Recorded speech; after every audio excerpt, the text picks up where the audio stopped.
Cette semaine, on a découvert une lanceuse d'alerte, Caroline Yadan. Ben si, Caro, après c'est une lanceuse de fausses alertes, mais c'est... Le 7 février dernier, à Doha, au Qatar, lors d'un forum organisé par Al Jazeera. Ouais, c'est important de savoir où elle a prononcé ces mots, surtout si tu peux dire Doha, Qatar, Al Jazeera. En France, quand t'entends ces mots-là, t'entends arabe, arabe, arabe, arabe, et ça fait peur. Notamment en présence de Khaled Meshal, dirigeant du Hamas, et d'Abbas Araghchi, ministre iranien des Affaires étrangères. Ouais, mais là, elle fait des combos aussi.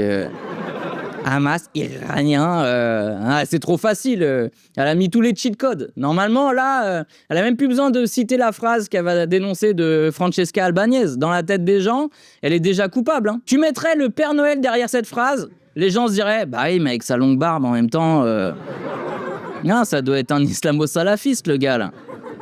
Madame Francesca Albanese, rapporteure spéciale des Nations Unies sur les territoires palestiniens, désignait Israël comme ennemi commun de l'humanité. Alors, je rappelle que Francesca a déclaré « Nous avons en tant qu'humanité un ennemi commun ». Elle n'a jamais prononcé le mot Israël dans sa phrase et elle parlait littéralement des politiques occidentales et financières qui sont pro-guerre.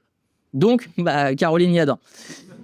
La meuf, elle a tellement une mentalité de colon qu'elle a ajouté Israël dans une phrase qui lui appartenait pas, quoi. Ouais, comme si Francesca, c'était les territoires palestiniens.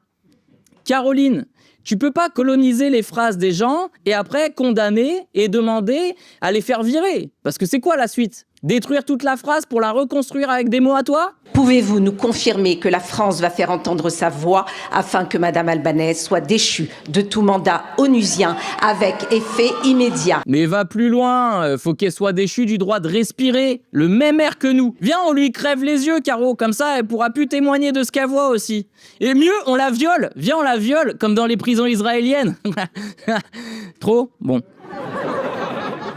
Vous savez pas rigoler à gauche. Je le redis, la France est beaucoup plus rapide pour condamner les gens qui condamnent le génocide que ceux qui le commettent. Toujours aucune sanction contre Israël. Et on est le 2e pays au monde à fournir des ressortissants pour être des soldats israéliens. Il y a 6127 Français qui se sont enrôlés volontairement dans l'armée israélienne. Ça veut dire qu'on peut croiser des gens en France dans la rue et leur dire « Putain, t'es bronzé, tu reviens de vacances, t'étais où ?» Non, j'ai été massacré des civils en Palestine et j'avais pas de crème. Après, on nous dit « Vous essayez d'importer le conflit en France. » Mais on a 6127 Français et nos armes qui aident Israël pour massacrer des innocents. On n'importe rien, on constate.